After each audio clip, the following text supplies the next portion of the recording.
অনেকে আছে যে ৬০ গম্বুজ ঘুরে তারপরে চলে যায়, কিন্তু ৬০ গম্বুজের ঠিক সামনে ঘোড়া দিঘির পাশেই এত সুন্দর একটা ওয়াকওয়ে আছে। অনেকেই হয়তো বা জানেন না। এই যে দেখুন, এখানে কার হাঁটতে এটা ভালো লাগবে বলেন? এই যে সুবিশাল মেহগনি গাছ দেখা যাচ্ছে, আর ওই যে আপনার এখানেও বসার বেশ ব্যবস্থা আছে। ওই পাশে টয়লেট আছে, বাথরুমের প্রয়োজন হলেও কিন্তু যেতে পারবেন।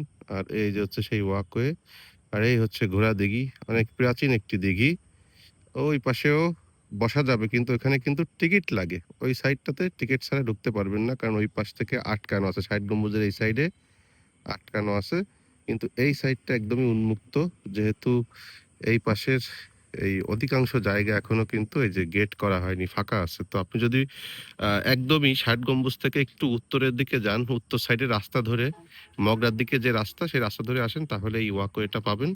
এটা ঘোড়াদিঘির উত্তর সাইডে, একদম উত্তর সাইডে সুন্দর একটা পরিবেশে এখানে ওয়াকওয়ে আছে। এখানে আপনি বসতেও পারবেন।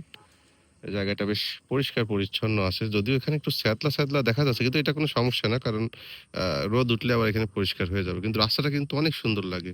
একটা প্রাচীন ভাইব দেওয়া আছে রাস্তার ভিতরে, মানে ৬০ গম্বুজের যে কালার, সেই কালারের সাথে একটা ম্যাচিং করে এই ওয়াকওয়েটাও নির্মাণ করা হয়েছে। বেশ সুন্দর, অনেক সুন্দর লাগে দেখতে।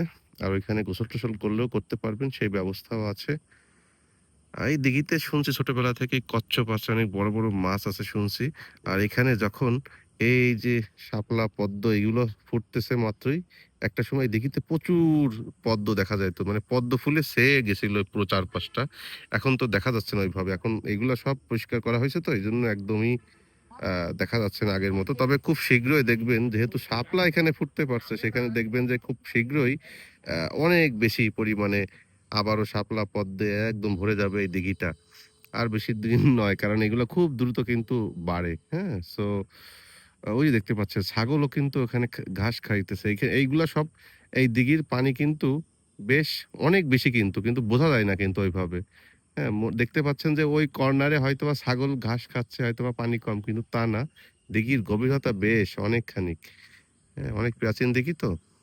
খানজাহান আলী রহমাতুল্লাহ আলাইহির আমলের দিঘি। সো বুঝতেই পাচ্ছেন কত বড়। ক্যামেরাতে এভাবে বোঝা যাবে কিনা আমি জানি না। আর এই যে দেখেন, একদম এই দিঘির পূর্ব সাইডে এই হচ্ছে ৬০ গম্বুজ মসজিদ। এই যে ৬০ গম্বুজ মসজিদটা এখান থেকে একদম স্পষ্ট দেখা যায়। ওইখানে একটা সিঁড়িঘাট আছে। ওই যে সিঁড়িঘাট আছে। আর লোকাল সিঁড়িঘাট আছে একটা এখানে। এখানে লোকাল যারা আছেন তারা এই যে দেখেন, এক চাচা এই যে পুকুরে নামছে গোসল করতে। সো এই ছিল ঘোড়াদিঘির পাড় থেকে আপনাদেরকে এই যে ওয়াকওয়েটার কথা বললাম, এই ওয়াকওয়েটার জন্যই কিন্তু মূলত আপনাদেরকে দেখানো। এই যে সেই ওয়াকওয়ে, অনেক সুন্দর। পাশেই মেইন রাস্তা আছে। ওই যে আমার বাইকটা রেখে তারপরে আমি চলে আসছি ভিডিও করতে। অনেক সুন্দর কিন্তু জায়গাটা।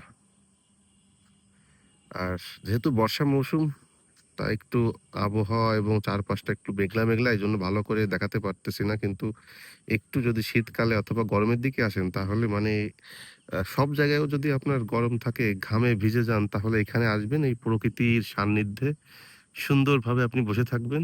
আপনার ক্লান্তি, কষ্ট সব একদমই নিমিষেই দূর হয়ে যাবে।